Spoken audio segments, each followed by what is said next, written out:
केंद्र सरकारच्या नीती आयोगाच्या धर्तीवर स्थापन केलेल्या महाराष्ट्र इन्स्टिट्यूशन फॉर ट्रान्सफॉर्मेशन अर्थात मित्र या राज्याच्या आर्थिक आणि धोरणात्मक दिशा ठरवणाऱ्या महत्त्वपूर्ण संस्थेच्या उपाध्यक्षपदी म्हणून तुळजापूरचे आमदार राणा जगजितसिंह पाटील यांची निवड करण्यात आली आहे। निवड झाल्याच्या नंतर राज्याचे मुख्यमंत्री देवेंद्रजी फडणवीस यांनी त्यांना शुभेच्छा दिल्या आहेत। तसंच धाराशिव जिल्ह्यामध्ये जल्लोष होताना पाहायला मिळत आहे। आमदार राणा जगजितसिंह पाटील यांची जी उपाध्यक्ष म्हणून मित्र संस्थेमध्ये निवड झाली आहे, दादा काय पुढचे संकल्प असणार आहे?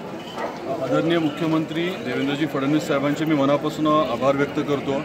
त्यांनी मला ही संधी दिली काम करण्याची आणि आपल्याला कल्पना आहे की मित्र ही जी संस्था आहे ही नीती आयोगाच्या धर्तीवरती आपल्या राज्यामध्ये तयार करण्यात आलेली आहे आणि राज्याचे धोरणं जी आहेत आर्थिक असतील इतर असतील ते ठरवण्याच्या अनुषंगाने थिंक टँक म्हणून हे काम करतं।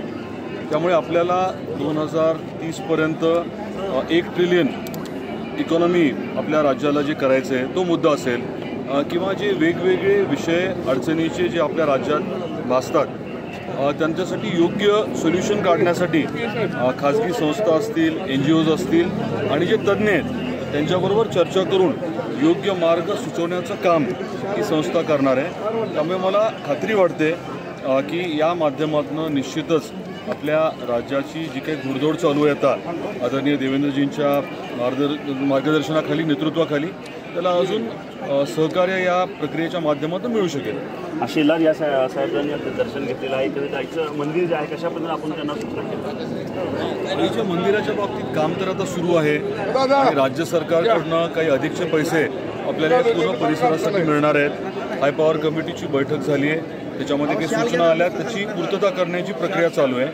त्यामुळे आपल्याला जी अपेक्षित आहे भाविकांना कमीत कमी त्रास होऊन जीर्णोद्धार व्हावा, विकास कामं व्हावी याच्यावरती आपला भर आहे आणि स्वाभाविकपणे इथली अर्थव्यवस्था दृढ व्हावी, इथे रोजगार निर्मिती प्रचंड प्रमाणात व्हावी आणि आज जे काही इथे उत्पन्नाचं साधन आहे ते अजून वाढावं याच्यावरती आपला भर आहे। धन्यवाद।